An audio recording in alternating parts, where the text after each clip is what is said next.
So I thought I'd spend a few minutes introducing these concepts of yoga to you today so you can see how energy fits into what we're doing in a yoga pose. So let's have a look at this. This is the ocean. This is a wave. And the idea is that you as the source, the infinite source, the being that you are, is like an undifferentiated ocean of potential. And it has no form of its own, just like an ocean, the depths of an ocean.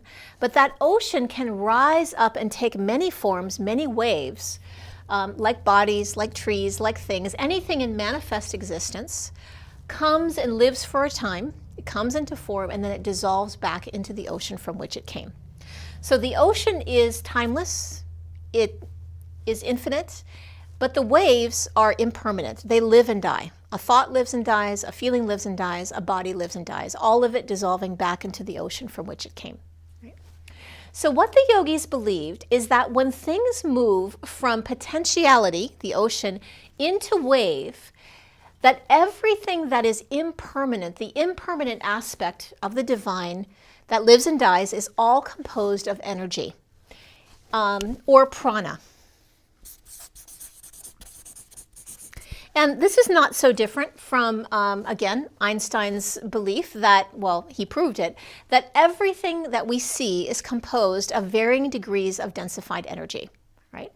So what I want you to look at as you look at this picture, understanding that all of this is energy, can you see how this energy is consciousness or the source made visible? Does that make sense to you? That this energy up here is simply the source, the ocean made visible.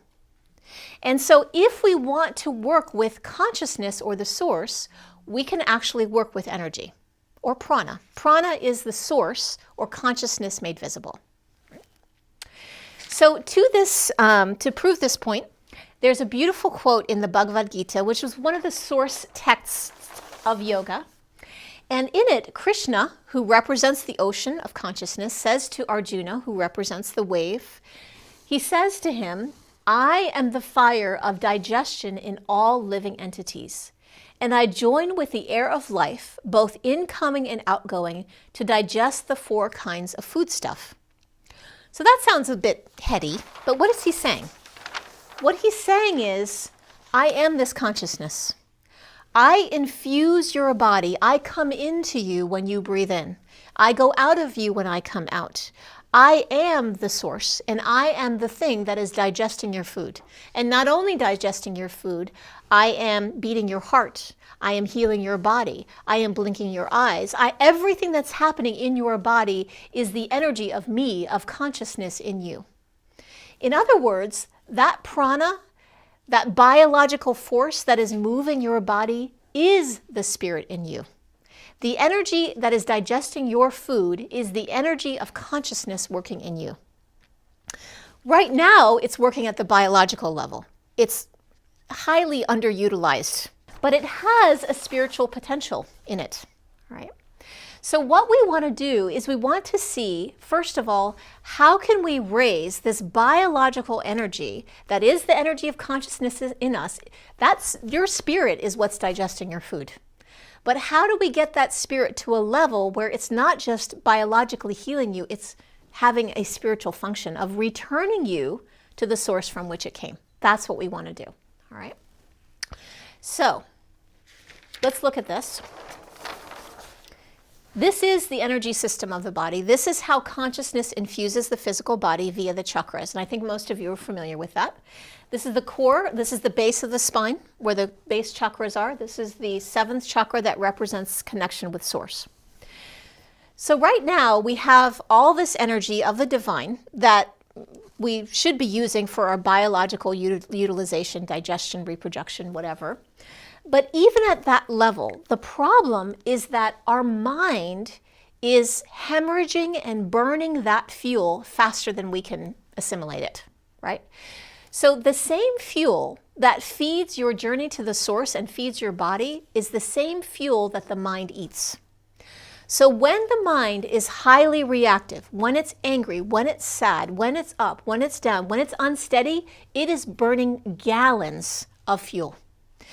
And it's like instead of having a bowl at the base of our chakras that's preserving and building energy, we have a sieve. And this sieve, if you can take it a little close up here, is actually draining out, burning all this fuel in the mind, right? So every time, again, as I said, you're reactive, you're angry, you're sad, you're insecure, you know how exhausting that is. It's exhausting because it's burning your body's energy. And that body's energy is then not available to heal your body. And that's why we get exhausted. That's why we get burnt out. That's why we don't have enough even reserves to just for the maintenance of the physical body, much less your spiritual evolution. All right. So the first thing that we're doing in the Amrit method of yoga is we want to plug these holes. And the way that we plug these holes is through cultivating steadiness of mind. And I talked about this in another video where you're learning to be relaxed under more and more circumstances. Because the more you're relaxed under circumstances, the less you're burning energy. Now that energy that was normally burned through your reaction, it starts to build up in your body. And just like a thermometer filling, that energy begins, instead of flowing down and out through the sieve, begins to move inward and upward. And first, as it begins to build up, it will optimize the health of the physical body.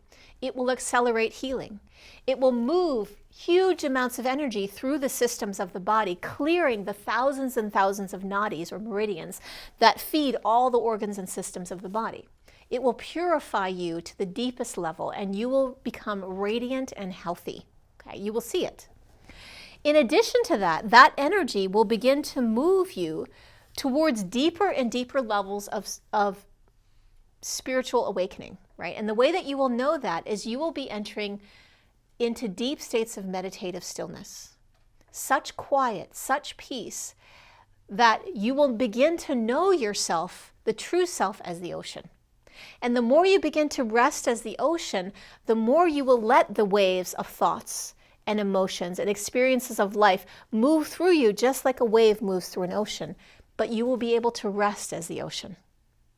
But the energy that helps you do that, that helps return you to your ocean-like nature, is we have to get it cultivated. We have to get it built up enough. So in the first half of the pose, what we're doing is we're using those press points and energetic extensions. We're using alignments to free up blocked energy in the body. And we're plugging up these holes.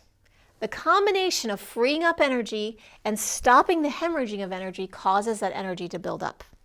And in the second half of the pose, this is unique to Amrit Yoga, you feel that energy. You pay attention to it. You let it become magnified through your attention. And what that energy does is every time you pay attention to it, it drops you into the ocean more and more and more until you begin to rest as the ocean. Energy returns you to consciousness. Manifest divinity returns you to unmanifest divinity.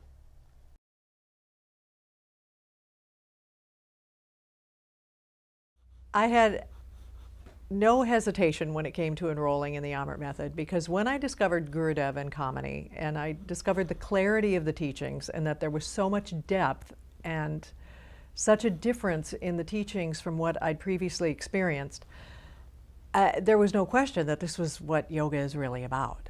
Well, the takeaway for me is a really in-depth understanding that everything is composed of energy and that I don't have to hold on to these thoughts and these emotions that are energy, because when we do, we end up suffering. So just letting it flow and learning to detach from particular ways of thinking and obsessive thinking. And I realize now when I look back how much suffering I was causing myself when I was doing that. I can feel a clearing in my life. I can feel an opening in my heart.